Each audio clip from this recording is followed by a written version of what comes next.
Olá, tudo bem? É uma satisfação estar aqui com vocês e eu venho conversar brevemente sobre a importância do papel do indivíduo na sociedade, assim também como falar um pouquinho se realmente o homem é um ser social ou se ele consegue viver isoladamente. Então, nós vamos conversando, obviamente, que o homem é um ser social. Por natureza, ele é diferente dos animais que já nascem e possuem instinto imediato à sobrevivência. O ser humano ele é dependente do grupo na qual ele está inserido, principalmente no primeiro momento de vida, né? E ele necessita do outro para sobreviver. E muitas vezes nós podemos dizer assim: não, eu conseguiria viver isoladamente sem necessitar desse convívio social. Não conseguiria, não, porque de fato, inclusive, para sobreviver, como que eu vou viver isoladamente se eu dependo muitas vezes, e na maioria das vezes, do produto que o outro produz?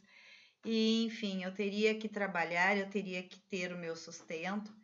E para que isso acontecesse de fato, eu teria que me relacionar, né, com os vários grupos sociais que fazem parte da existência do ser humano, do indivíduo. E aí lembra essa conversa nossa de três clássicos da sociologia que, na verdade, formam o pilar do conhecimento científico, ou seja, é uma metodologia científica criada por esses três.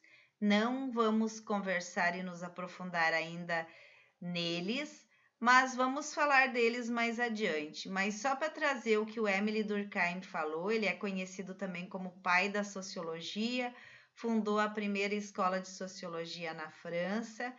E bem na época ali da industrialização, século XVIII, não que antes deles já não houvessem outros autores que falassem de sociedade, indivíduo e sociedade, como percebiam, e inclusive na tentativa de criar métodos, regras de metodologia científica para se estudar a sociedade, né? Mas o Durkheim, então, ele traz com ele uma linha de pensamentos na qual ele criou, então, né, estas regras do método científico para estudo da sociedade. E ele traz aí que a construção do ser social, feita em boa parte pela educação, porque nós aprendemos, precisamos do grupo social, como aprendizagem, né, das normas, regras, crenças que compõem a cultura do que nós carregamos conosco e que representa o nosso grupo social. E que para Durkheim ainda mais do que formador da sociedade, o homem ele é produto dela, ou seja, ele sofre influência direta dessa sociedade. Segundo Durkheim, nós aprendemos essas regras, essas normas de convivência, cultura da sociedade na qual nós fizemos parte, tá? Então, o ser humano precisa sim, né, viver em sociedade. O primeiro processo de interação social é a linguagem, e nós podemos dizer então que é o grupo primário, a família, na qual a criança nasce, cresce e tem os ensinamentos básicos de convivência social.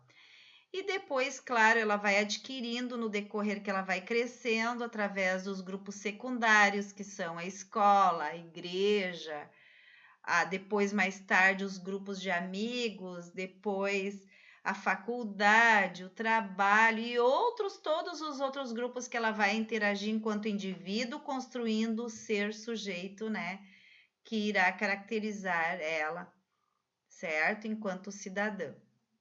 Então, a família é essencial, a instituição família, porque a criança aprende os ensinamentos básicos de convivência, né?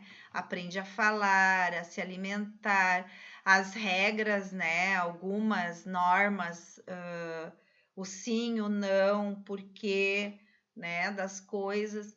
E aí ela parte depois para o grupo secundário próximo, que é a escola. E ali ela começa a pôr em prática já os primeiros ensinamentos básicos que ela adquiriu na família. Então, na verdade, aí entra as regras, os primeiros nãos dentro de um grupo social distinto da família, ou seja, diferente, e ela ali então vai aprendendo, né, até enfim, no decorrer de sua vida, ela passar por muitos outros grupos, tá?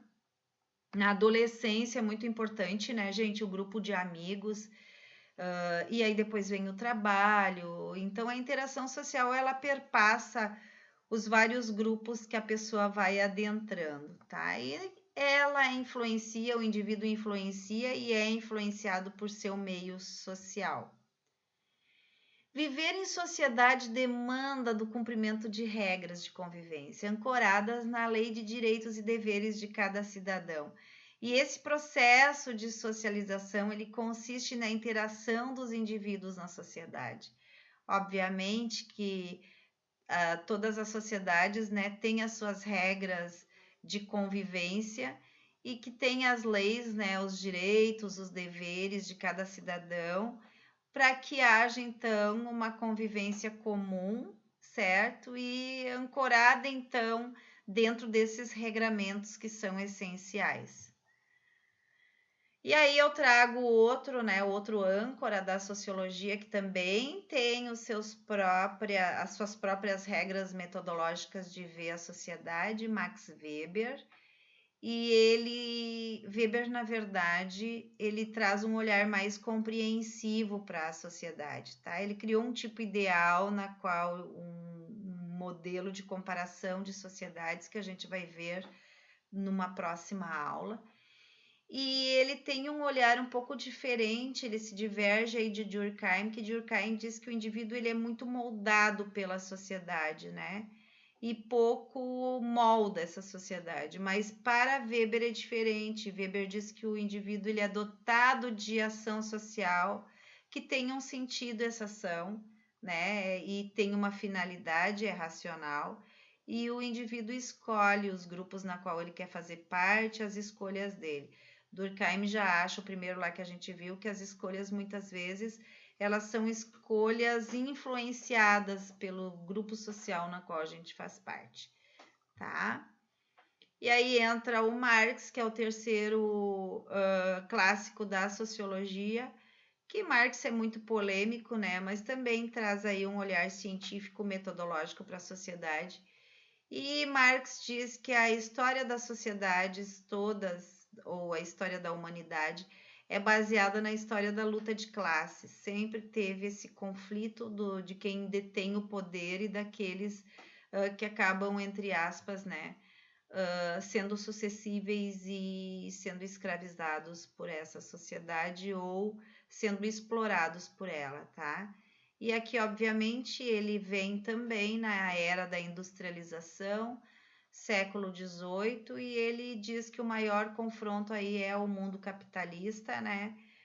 Onde burgueses e proletários, ou seja, patrões e empregados e classe trabalhadora, na época bastante explorada nessa era da industrialização, que sempre houve esse conflito e, enfim, esse é o maior, né, do capitalismo para a classe menos favorecida, tá?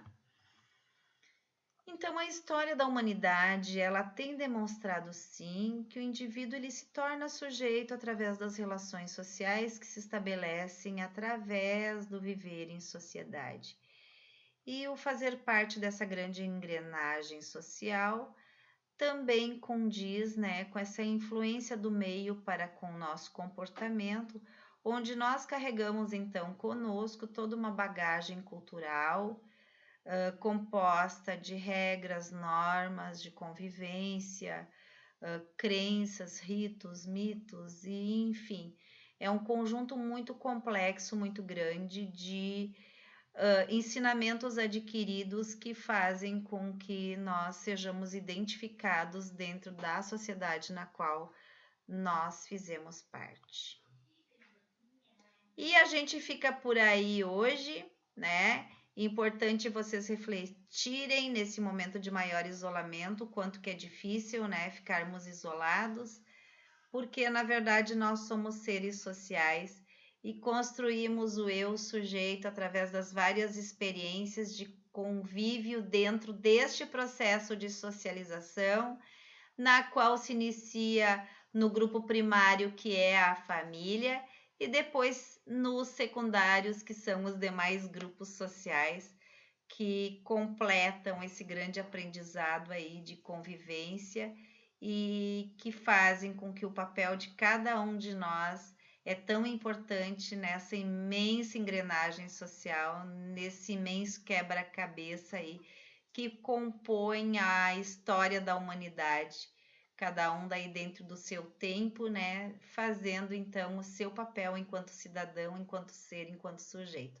Um beijo muito grande para vocês e nos encontramos na próxima aula.